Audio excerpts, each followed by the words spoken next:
สวัสดีค่ะวันนี้เราจะมาทำหน้ากากอนามัยกันนะคะหน้ากากอนามัยตัวนี้จะมีลวดสำหรับดัดให้เข้ากับรูปใบหน้าด้านในด้านนอกเหมือนกันใช้ได้2ด้านเลยค่ะแล้วก็จะเป็นทรง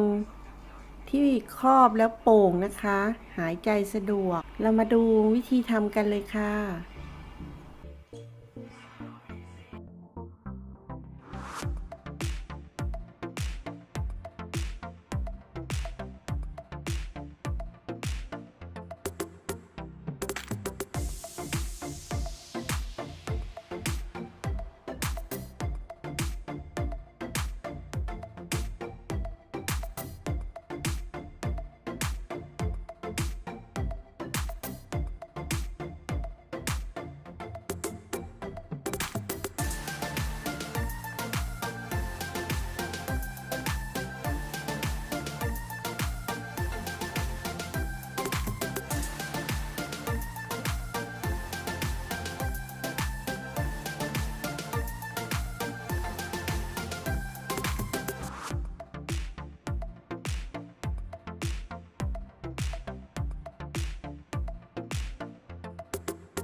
ดูคลิปจบแล้วอย่าลืมกดไลค์กดแชร์กดติดตามและกดกระดิ่ง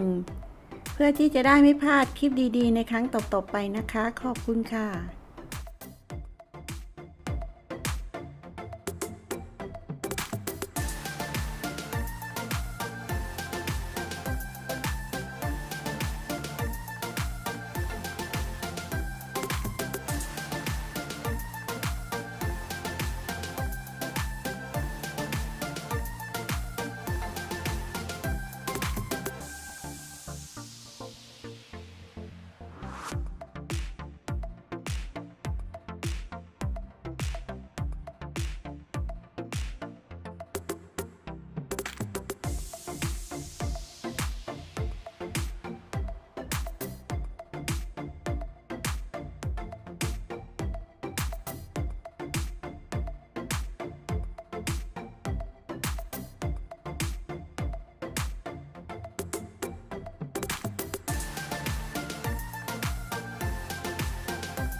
เสร็จแล้วค่ะเป็นไงคะทำง่ายไหมคะใครมีปัญหาอะไรเขียนไว้ที่คอมเมนต์เลยนะคะแล้วเจอกันใหม่คลิปหน้าค่ะสวัสดีค่ะ